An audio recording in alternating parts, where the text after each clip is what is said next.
Foundation असते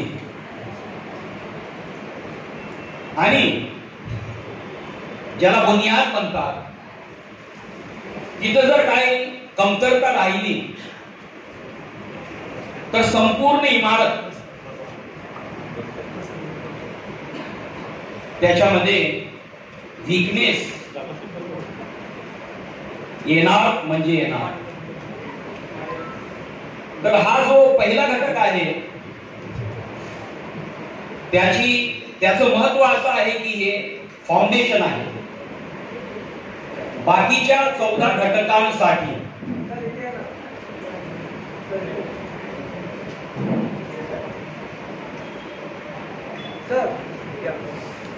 पुन्हा will start.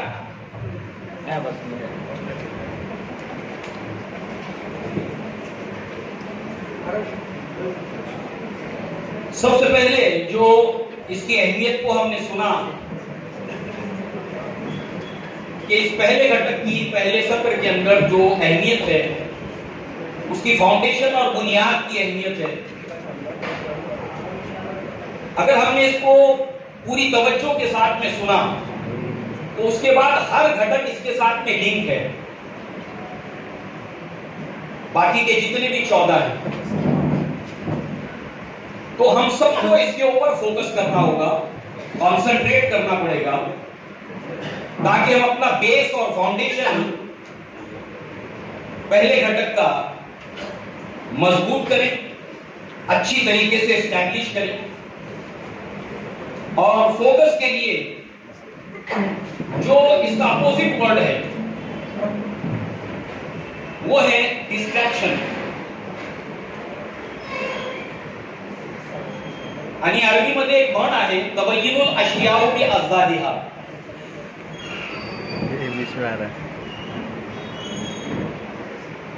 कि हर चीज की जो हकीकत है उसके अपोजिट को जब सामने लाते हैं तो समझ में आती है.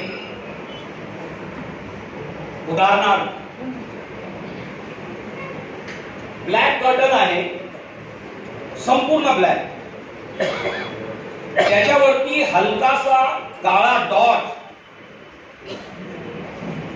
क्लिअर कट दिसतो. किंवा पांढऱ्या रंगाचा जर स्क्रीन असला त्याच्यावरती काळा स्पॉट आला तो उठून दिसतो. तशाच प्रकारे फोकस याचा अपोजिट वर्ड आहे डिस्ट्रॅक्शन. डिस्ट्रॅक्शन का होतं त्याचे 3 महत्वाची कारण आहेत. नंबर 1, इंटरेस्टिंग असल्यामुळं.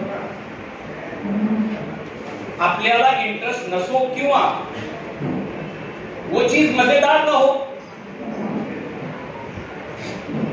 एंटरटेनिंग एलिमेंट त्याच्यामध्ये नाही, त्याच्यामुळे आपल्याला त्याच्यामध्ये मजा येत नाही, डिस्ट्रॅक्शन होतं.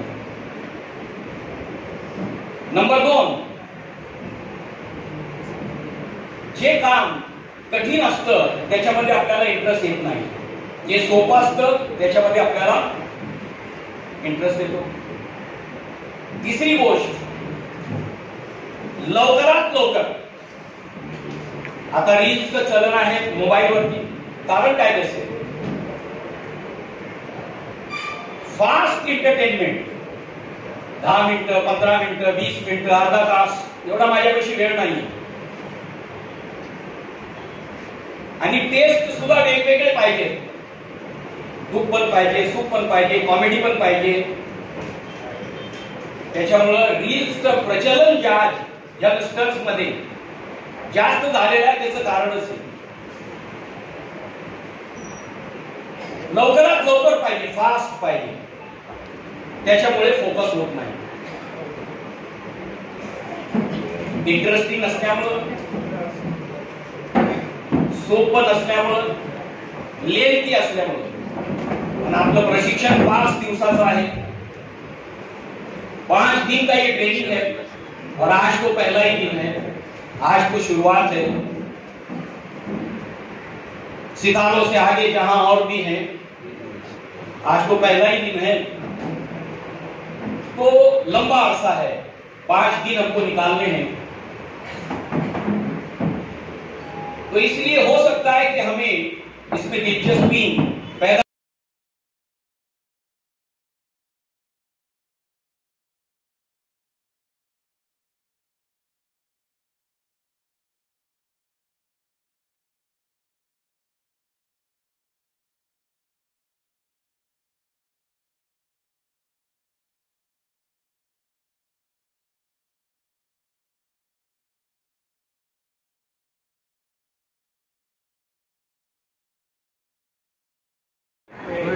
हा करतो ना आपण असं तर अभिनंदन करताना हे असंच करायचं 1 2 3 अभिनंदन अभिनंदन अभिनंदन हसायच्या चेहऱ्याकडे छान वाटेल अभिनंदन अभिनंदन हसायला थोडं मजा येते काही प्रॉब्लेम असं कुठलाही असं टेन्शन नाही टेन्शन राहायचं थोडं बाहेर यायचं चला 1 2 3 अभिनंदन अभिनंदन ओके 1 2 3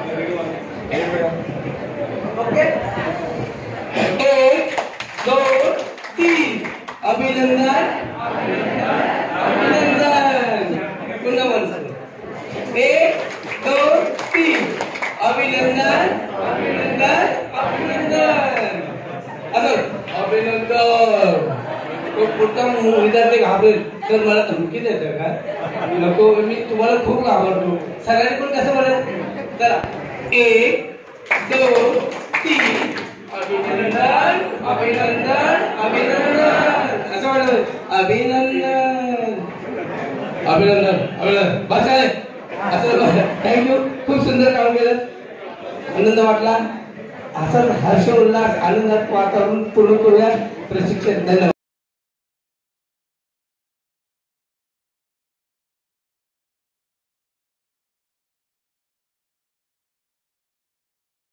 5वी यांचा याच्यामध्ये समावेश होतो याला पूर्व तयारी स्तर असं म्हणतात बघा पहिला पाहिला आपण पायाभूत स्तर दुसरा आहे पूर्व तयारी स्तर आता पुन्हा तिसरा गट आहे याच्यामध्ये 11 ते 14 या वयोगटातील मुलं आहेत इयत्ता 6वी इयत्ता 7वी आणि इयत्ता 8वी यांचा याच्यामध्ये समावेश होतो आणि यांना आपण पूर्व माध्यमिक स्तर असं म्हणतो चौथा 14 ते 18 वर्षांकरता इयत्ता 9वी इयत्ता 12वी इयत्ता 10वी 11वी आणि 12वी म्हणजे 9वी ते 12वी यांचा समावेश आहे आणि याला म्हणतो आपण माध्यमिक स्तर म्हणजे पायाभूत स्तर पूर्व तयारी स्तर पूर्व माध्यमिक स्तर आणि माध्यमिक स्तर असे आपली नवीन संरचनेनुसार 4 स्तर तयार झाले त्यापैकी आता आपण इथे पाहणार आहोत तो पायाभूत स्तर म्हणजे अगदी 0 पासून 8 पर्यंत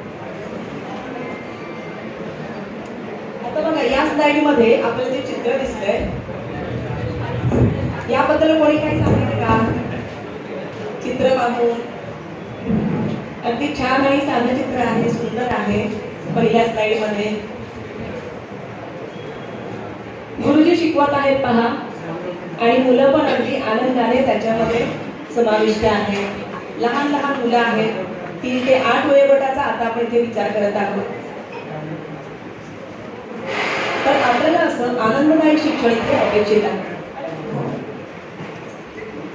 दुसऱ्या स्लाइड मध्ये बघा बालवाटिका आणि जिल्हा परिषद प्राथमिक शाळा अशा 2 चित्र दिसतात आपल्या बाजूबाजूला बघा बाई शिकवत आहेत मुलांना गोलामध्ये घेऊन त्यांची बैठक व्यवस्था बघा आणि त्यांना त्यांच्या आवडीप्रमाणे ते खेळ खेळत आहेत म्हणजे हसत खेळत शिक्षण महत्वाचं काय आहे बघा बालवाटिका आणि प्राथमिक शाळा या दोन्ही एकाच परिसरात होणार आहेत एका को लोकेटेड आहे आपल्याकडे पण आता असंच होणार आहे बालवाडी ते म्हणजे nursery junior KG senior KG बालवाटिका 1 बालवाटिका 2 बालवाटिका 3 इयत्ता 1 आणि इयत्ता 2 अशी 5 वर्षे आपली एकत्रच आहेत म्हणजे आपले पण जे होणार आहेत वर्ग तसे बाजूबाजूलाच असणार आहे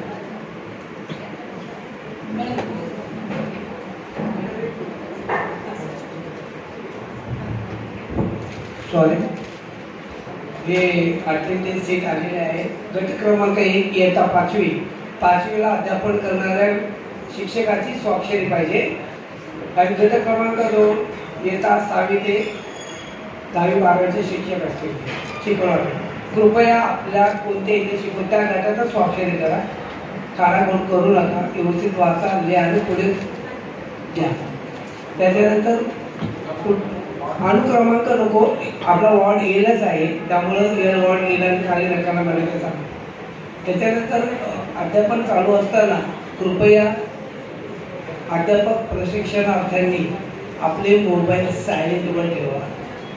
कोणी व्हिडिओ वर बोलणं, डिस्टर्ब करणं प्लीज नका करू. थँक्यू.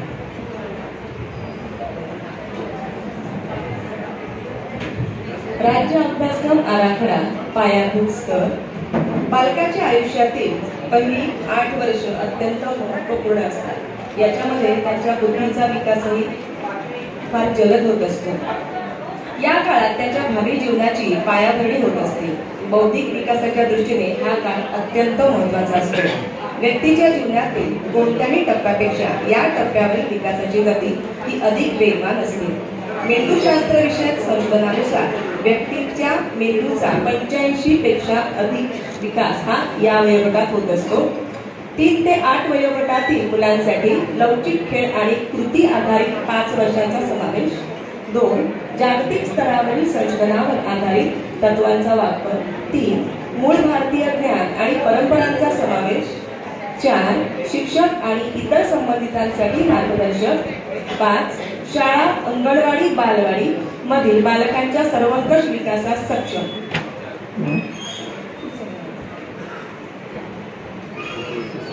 पायाभूत स्तर या स्तरामध्ये महाराष्ट्र राज्य अभ्यासक्रम आराखड्याची तत्वे आहेत. पायाभूत स्तराचे प्रमुख ध्येय काय आहे? महत्वाचं म्हणजे 3 ते 8 या वयोगटातील सर्व बालकांना लवकरात लवकर मोफत, सुरक्षित, गुणवत्तापूर्ण आणि वैकल्पिकदृष्ट्या सुयोग्य वातावरण निर्माण केले.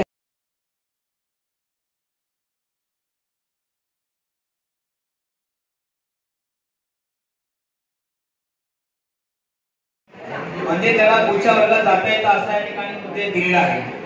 जरी तो नापास असला, किमान 20 गुण जर असतील तरी देखील त्याला पास करायचा आहे असा शेरा त्याच्या पत्रिकेवरती गुणपत्रिका येणार आहे.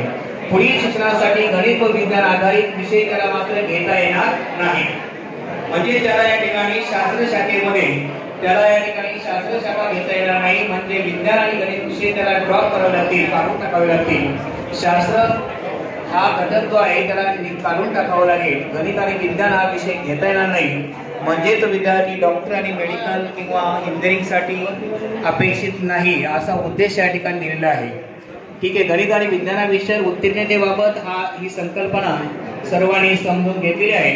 म्हणजे गणित आणि विज्ञान जरी नाही आला तरी देखील मुलं पुढे अभ्यासक्रम करून आपलं पुढील शिक्षण पूर्ण करणार आहे.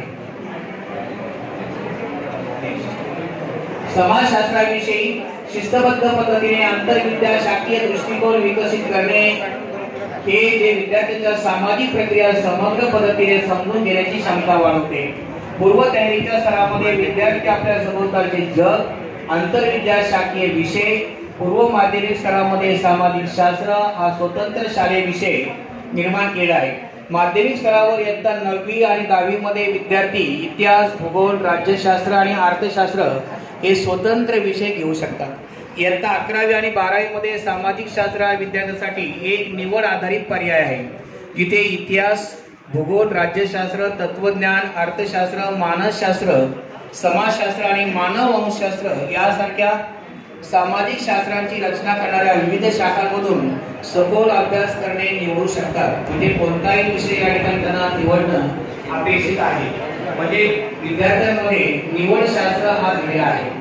प्रत्येकाने निवड करणं हा विषयाचा उद्देश आहे. कला शिक्षण म्हणजे ड्रॉइंगच्या या ठिकाणी शिक्षकांसाठी दिलेले आहे. कलेचे शिक्षण हे कलेतून निर्माण होणे मध्यवर्ती संकल्पना ठेवून कला या विषयाचा विचार केलेला आहे. बहुस्पर्शी असल्याने इतर विषयांच्या संकल्पना स्पष्ट होण्यास मदत होते. कला शिक्षणाची ध्येय जी आहेत: कलेद्वारे मुक्त आविष्काराची संधी, सर्जनात्मक अभिव्यक्तीतून स्वनिर्मितीचा आनंद. म्हणजे त्यामध्ये संगीत पण आलं, ड्रॉइंग आलं, हस्तकला आली, अशा वेगळ्या प्रकारच्या कला अपेक्षित आहे. कला निर्मितीतील साधने, साहित्य, तंत्रज्ञानाचे कौशल्य विकसित व्हावे. इतर विषयांशी कला शिक्षणाचा आंतरविद्या शाखीय संबंध जोडणे, विद्यार्थ्यांमध्ये एकाग्रता, सहकारात्मक दृष्टिकोन विकसित करणे, समानुभूती व संवेदनशीलता विकास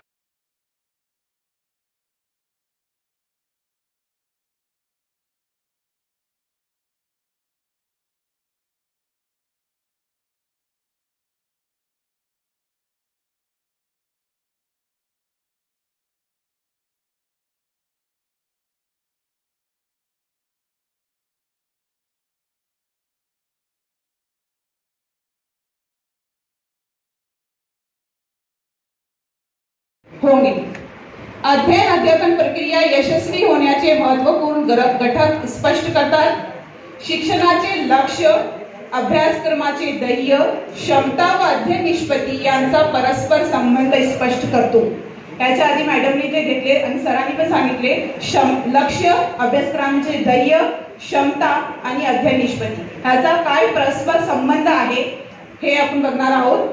आणि क्षमता आधारित अध्ययन अध्यापन उद्देशे व प्रगतीचे मापन याबाबत स्वतःची मते मांडतात. क्षमता आधारित अध्ययन अध्यापन महत्त्व समजून सांगतात. राष्ट्रीय शिक्षण धोरण 2020 मध्ये नमूद अध्यापन पद्धतीबाबत चर्चा करतात. राष्ट्रीय शिक्षण धोरण मध्ये नमूद अध्यापन पद्धतीचा क्षमता आधारित अध्यापनात वापर करण्याचे कौशल्य आत्मसात करतात. हे लर्निंग आउटकम्स आहे या सत्राचे. नेक्स्ट. अच्छा, क्षमता आधारित अध्ययन व अध्यापन प्रक्रिया. इसमें 3 चीज है, आशय आणि पाठ्यपुस्तक. हे अध्ययन अध्यापनासाठी महत्त्वाचे आहे, पण क्षमता ही तेवढीच महत्त्वाची आहे. कोणी सांगू शकेल की आशय आणि पाठ्यपुस्तक आणि क्षमता यामध्ये जास्त काय महत्त्वाचे आहे? काय महत्त्वाचे आहे?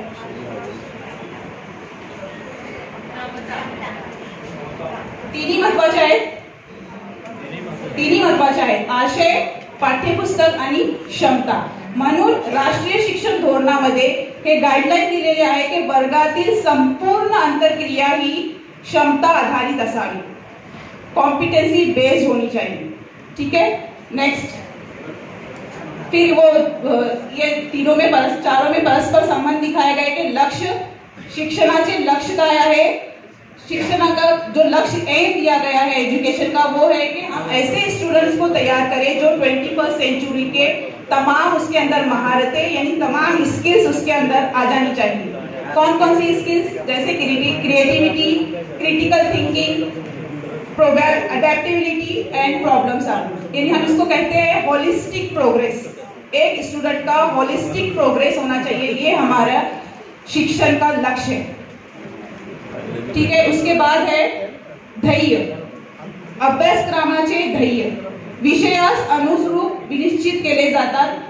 यानी जो हमारा टॉपिक होगा सिलेबस में, उस पे हम ये डिपेंड होगा कि हमारे उस अभ्यासक्रम का, उस सिलेबस का क्या एम है, क्या गोल है. उस हिसाब से हम नेक्स्ट उसका जो चीज है क्षमता, उस पर जाएंगे. तो यहाँ पर कुछ उदाहरण दिए हुए हैं आपको कि ध्येय एक उदाहरण के तौर पे दिया हुआ है सामाजिक शास्त्र का. भारतीय संविधानाच्या विकासाच्या प्रक्रिया समजून घेऊन भारतीय समाजात लोकशाही मूल्य रुजविण्याची संविधानाचे महत्व जाणणे, ये करिकुलम ध्येय है. उसके बेस पर कौन सी क्षमता हमको विकसित करनी है? स्थानिक स्वराज्य संस्थाच्या त्रिस्तरीय कार्याचे स्पष्टीकरण देतो आणि तळागाळातील स्तरापर्यंत लोकशाही टिकवून ठेवण्यासाठी त्याचे महत्व सांगून प्रशंसा करतो, प्रोत्साहन देतो. ही क्षमता आहे. त्यानंतर अध्ययन निष्पत्ति, लर्निंग आउटकम्स हमें क्या निकालना है इसमें से? ये लर्निंग आउटकम्स क्या है कि जो बच्चे ने क्षमता प्राप्त की उसका हम क्या करेंगे, कंक्लूजन निकालेंगे. वो रहेगा हमारी अध्ययन निष्पत्ति, लर्निंग आउटकम्स. स्थानिक स्वराज्य संस्था हा लोकशाहीचा पाया आहे हे ओळखतात. ग्रामीण आणि शहरी स्थानिक शासन संस्थेचे आरोग्य व शिक्षण या क्षेत्रातील कार्य प्रणालीचे विश्लेषण करतात. ये है उसका लर्निंग आउटकम्स. अच्छा, क्षमता आधारित अध्ययन व अध्यापन में, क्षमता में कॉम्पिटेंसी बेस्ड लर्निंग में 3 मुख्य घटक है, जिसमें पहला आएगा नॉलेज, दूसरा है स्किल और तीसरा है एटीट्यूड।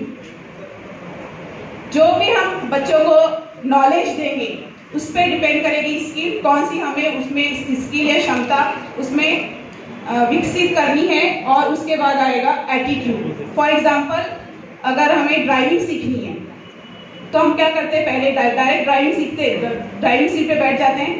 नहीं, पहले हम जो भी ड्राइविंग सिखा रहा है वो क्या करेगा, पहले पूरे कार के ये जो है चीजें उसकी इंफॉर्मेशन देगा, नॉलेज देगा। ये ब्रेक है, एक्सेलेरेटर है, गियर कैसे डालना है, स्टीयरिंग कैसे करना है, ये नॉलेज देगा। अब उस नॉलेज को प्राप्त करने के बाद वो क्या करेगा, स्किल, ड्राइविंग की स्किल सीखेगा। और स्किल सीखने के बाद अब उसके अंदर उसको राइट एटीट्यूड उसमें करना है। कैसे कि जो भी उसने नॉलेज गेन किया है, जो नॉलेज लिया है और उसके अंदर जो स्किल आई है ड्राइविंग की, अब उसको पॉजिटिव एटीट्यूड के साथ अप्लाई करेगा।